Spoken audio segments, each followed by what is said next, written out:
శ్రీగురుభ్యో నమ. శ్రీ మహాగణాధిపతయే నమ. శ్రీ సరస్వత్యన్మ భక్తుల వ్యాస వాల్మీకి మహర్షి రచించిన శ్రీమద్ రామాయణం యథాతథంగా చెప్పుకున్నాం. ప్రతి శ్లోకం దాని అర్థం. ఇందులో భాగంగా నిన్నటి వరకు బాల, అయోధ్య, అరణ్య, కిష్కింద, సుందరకాండలు పూర్తి చేసాం. యుద్ధకాండ కూడా పూర్తి చేసాం.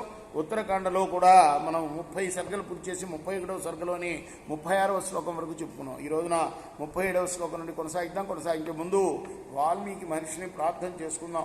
పూజంతం రామ రామేతి మధురం మధురాక్షరం ఆరుహ్య కవితా శాఖాం వందే వాల్మీకి కోకిలం అంజనానందనం వీరం జానకి శోకనాశనం కపీశమక్షంతారాం వందే లంకా భయంకరం సదా నింబవృక్షస్య మూలాదివాసా సుధాశ్రావిణం తిక్తమప్యప్రియంతం తరుం కల్పవృక్షాదికం సాధయంతం నమామీశ్వరం సద్గురుం సాయినాథ్. సమర్థద్గురు సాయినాథ్ మహారాజ్ की जय. నర్మదా పులినే హృజ్యే శుభ్రాభ్ర సదృశ ప్రభే రాక్షసైస్తు ముహూర్తేన కృత పుష్పమయోగిరి. తెల్లని మేఘం లాంటి కాంతి గల మనోహరమైన నర్మదా నది సుగతిన్నెల మీద ఆ రాక్షసులు ఒక ముహూర్త కాలంలో, ముహూర్తం అంటే 2 గడియలు అన్నమాట, 48 నిమిషాలు ఒక ముహూర్తం అంటారు, పుష్పాల పర్వతాన్ని ఏర్పరిచారు. అంటే రావణాసురుడు ఆజ్ఞాపించగానే నర్మదా నది నుండి పుష్పాలన్నీ సేకరించి ఒక పర్వతంలాగా పోశారట, ఒక గుట్టలాగా. పుష్పేషూపహృతేష్వేవం రావణో రాక్షసేశ్వర అవతీర్ణో నదీం స్నాతుం గంగామివ మహాగజ.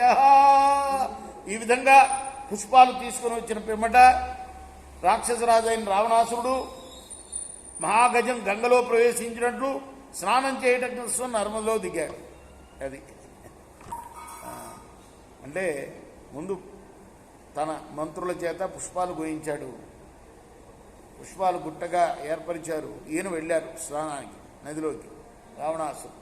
తత్ర స్నాత్వాచ విధివజ్ఞత్వా జప్యమనుత్తమం నర్మదా సలిలాత్ తస్మాత్ ఉత్తతారస రావణ. రావణుడు అందులో సాయం చేశాడు. మరి స్నానం కూడా మంత్రపూర్వకంగా, బ్రాహ్మణుడు కదా వాడు, బ్రహ్మ సంతతే వాడు పూర్వీకులు ఎవరో తెలుసు కదా మనకు. మరి గుణం వల్ల రాక్షసుడయ్యాడు, అంతేగాని మరి బ్రాహ్మణుడు ఏ విధంగా స్నానం చేయాలి, మంత్రపూర్వకంగా చేయాలి. ఆ విధంగా చేశాడు వాడు. ఆ తర్వాత పైకి లేచాడు నర్మదా నది నుండి. తతః క్లిన్నాంబరం త్యక్త్వా శుక్లవస్త్ర సమావృత రావణం ప్రాంజలిం యాంతం అన్వయు సర్వరాక్షస తద్గతీవ సమాపన్న మూర్తిమంతా ఇవాచల.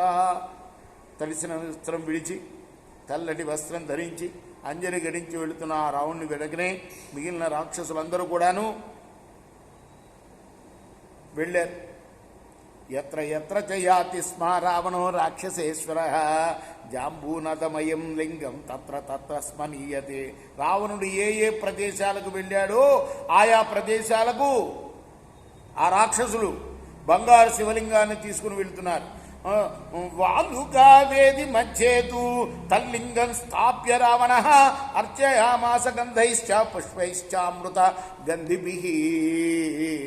ఆ బంగారు లింగాన్ని ఇసుకతో నిర్మించిన తిన్నె మధ్య యందు నిలిపి దానికి చందనాది గంధాల చేత, అమృత గంధములైన పుష్పముల చేత పూజ చేశాడు.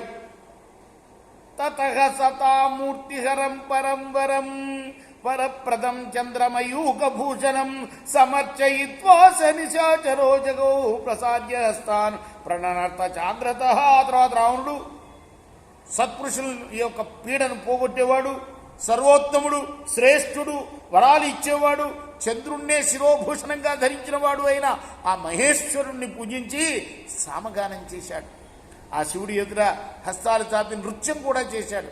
ఇది కూడా మరి దాన్ని ఏమంటారు, షోడశ పూజ తర్వాత ఉత్తరోపచారాలు అంటారు. ఇవన్నీ డ్యాన్స్ చేయడం అంటే నృత్యం చేయడం, గానం చేయడం, అది కూడా సామవేదాన్ని గానం చేసేట. అది ఇత్యార్షే శ్రీమద్ రామాయణే ఆదికావ్యే ఉత్తరకాండే 31 సర్గ.